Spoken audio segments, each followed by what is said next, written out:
राम राम। मन हमारी इंद्रियों का निर्देशक है। हमारी इंद्रियां मन के ही निर्देश पर काम करती हैं। मन किसी हद तक उन पर नियंत्रण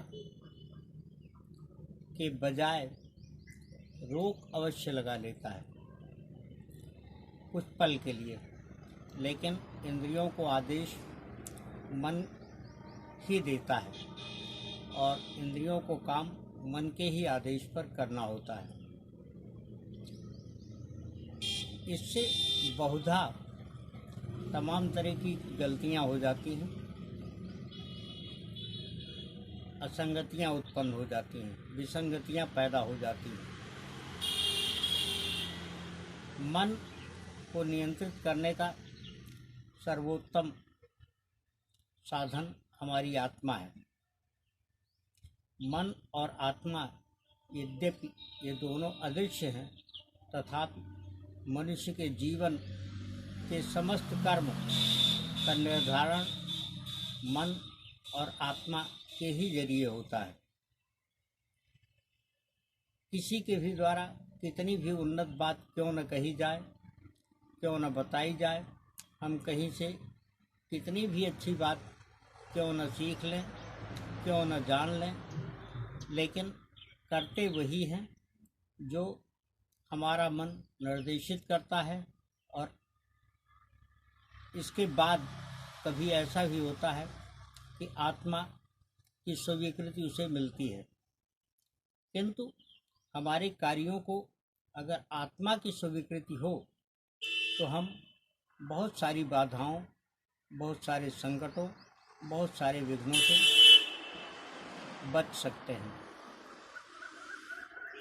मन पर नियंत्रण बहुत आवश्यक है।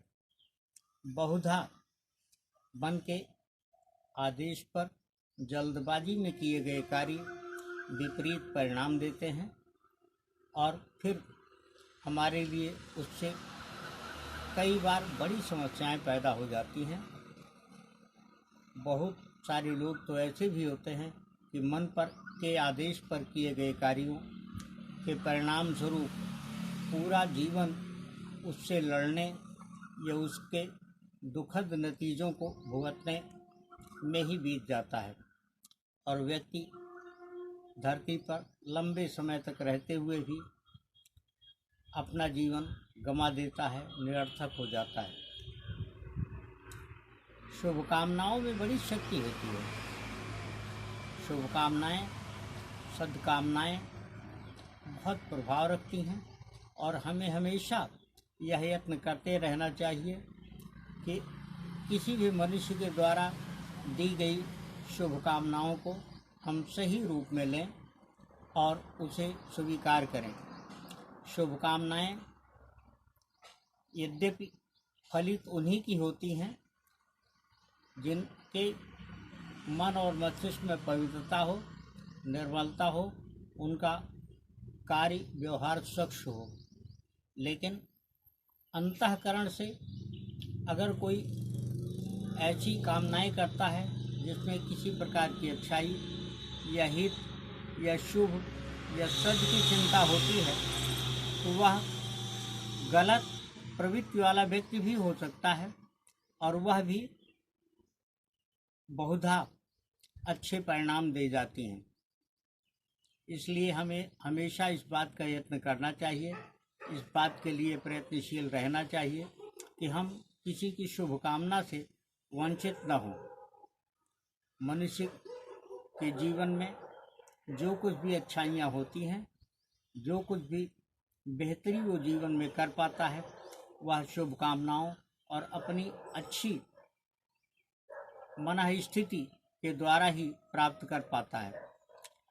किसी भी कार्य को करने के लिए मन अगर निर्देशित करे तो एक बार उसे विवेक के तराजू पर अवश्य तौलना चाहिए। विवेक के तराजू पर तौल कर किए गए कोई भी कार्य मनुष्य को सदियों सुखद या संतोषजनक परिणाम कम से कम अवश्य देंगे। मनुष्य को इस बात का मलाल नहीं रहेगा कि वह ऐसा कोई कार्य कर गया जिसकी वजह से उसको कष्ट उठाना पड़ रहा है, और कभी ऐसे किसी कार्य से किसी प्रकार का कोई कष्ट भी हो या हो जाए तो मनुष्य उनसे स्वयं को मुक्त पाता है और स्वयं उसकी दृष्टि में दोषी नहीं रह जाता है। ऐसी स्थिति भी बहुधा मनुष्य के लिए सुविधापरक होती है। यद्यपि इसमें भी एक मुख्य बात यह है कि मनुष्य जब सद्कार्य कोई करता है मन के आदेश पर, तभी वह सुखद परिणाम देते हैं। अगर इसके विपरीत कोई कार्य किया जाए तो उसके दुष्परिणाम आते हैं, और दुष्परिणाम कभी किसी के लिए सुखद हों यह सर्वथा अकल्पनीय है। कुछ पल के लिए वे तात्कालिक सुख अवश्य दे सकते हैं, लेकिन ज्यों ही उनका पटाक्षेप होगा मनुष्य के लिए बहुत सारी असंगत या शर्मनाक स्थिति पैदा हो जाएगी। इससे बचने के लिए मनुष्य को हमेशा इस प्रकार के कार्यों के बारे में सोच करके ही उन्हें अंजाम देना चाहिए। एक और बात जो इस संबंध में सर्वथा महत्वपूर्ण है वो ये है कि मन में कोई भी बात आए तो कुछ क्षण के लिए उसका परीक्षण बहुत आवश्यक है। परीक्षण करके किए गए कोई कार्य मनुष्य को संतोष की वृत्ति से भर देते हैं और वह उसकी संपदा बन जाती है। वह दूसरों के लिए भी सहायक होती है। जीवन में कभी किसी भी प्रकार की शुभकामना से वंचित न हो, इसके लिए प्रयास करते रहना, कोशिश करते रहना जीवन के लिए एक बहुत अच्छी बात होती है। एक बात के संबंध में और महत्वपूर्ण है, और वह यह है कि हम यत्न करें कि सदियों अच्छे लोगों के साथ हों। यूँ हमारी वृत्ति, हमारा सोच और हमारी समझ अगर बेहतर है तो हमेशा सकारात्मक लोग ही हमसे आकर्षित होंगे, हमारी तरफ आकर्षित होंगे, और हमारे सकारात्मक सोच की ऊर्जा हमें उन्हीं की तरफ ले जाएगी।